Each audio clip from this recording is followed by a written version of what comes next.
वह बिस्तर के नीचे छिपी हुई थी, बेबसी से देख रही थी कि हत्यारे उसके पति को यातना दे रहे थे। उसके पीड़ादायक चीखें कमरे में गूंज रही थीं, लेकिन वह हिम्मत नहीं जुटा पा रही थी कि कोई आवाज निकाले। उन्होंने उसे बिस्तर पर पटक दिया और लीडर ने मांग की कि चुराए गए हीरे और फ्लैश ड्राइव कहाँ हैं। वो एक छोटा इलेक्ट्रॉनिक डिवाइस था जो बेसमेंट में रखा हुआ था।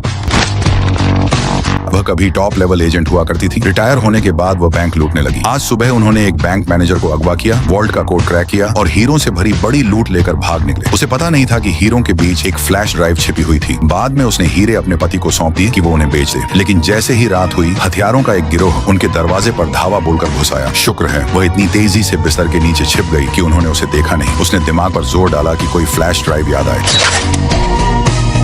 चाकू की नोक की दिशा में देखा तो वो बिस्तर के नीचे चिपकी हुई थी। उसने जल्दी से उसे छीलकर अपनी जेब में ठूंस लिया। ठीक उसी पल एक और चाकू नीचे आया। दर्द असहनीय था। वह चीखना चाहती थी, लेकिन सिर्फ कालीन को दांतों से कसकर दबा पाई। कुछ पल बाद उसके पति की आवाज थम गई। उन्होंने उसे यातना देकर मार डाला। आंसू उसके चेहरे पर बह रहे थे। वह बेबस पड़ी रही। आखिरकार हत्यारे खाली हाथ चले गए। वह बिस्तर के नीचे से रेंग कर बाहर निकली, फर्श पर पड़ी बंदूक उठाई और उनका पीछा किया। उसने लीडर को बिल्कुल निशाने पर लिया था। वो किसी को रिपोर्ट कर रहा था, लेकिन जब उसने ट्रिगर दबाया तो कुछ नहीं हुआ। बंदूक खाली थी। वो वहां से भागी और कमरे की तरफ दौड़ी। उसने दूसरा मैगजीन उठाया, उसे ठोंका और बाहर खड़े गुंडों पर एक गोली चलाई। फिर दरवाजा लॉक कर दिया। जब बाकी हथियारों ने दरवाजा तोड़ा तो वह उनके पीछे से निकली। एक को मानव ढाल बनाकर एलिवेटर की तरफ पीछे हटी।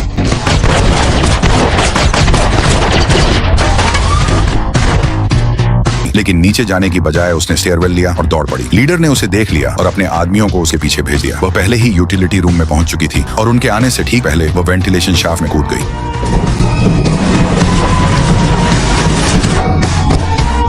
उसने रास्ते में कपड़े बदले और पार्किंग गैरेज में धड़ल्ले से घुसी। उसने एक कार चुराई जो अभी वॉश हो रही थी और रिवर्स में तेजी से भागी। हत्यारे उसके ठीक पीछे थे। उसने हैंड ब्रेक खींचा, कार को ड्रिफ्ट में घुमाया और सीधे उन पर चढ़ाई। वे घबरा गए और रास्ता छोड़कर भागे। वह एक कॉलेज जैसी जगह पर जा टकराई जहां हत्यारे बाहर ही रह गए, लेकिन उसे उम्मीद नहीं थी कि वो आदमी इतना बेरहम होगा। उसने एलिवेटर नीचे बुला दिया ताकि वे अंदर आ सकें। वो एलिवेटर के दरवाजे पर बंदूक ताने खड़ा हो गया, तैयार कि जैसे ही वे आएंगे उन्हें गोली मार देगा। लेकिन जैसे ही एलिवेटर आने वाला था, कुछ गड़बड़ लगा।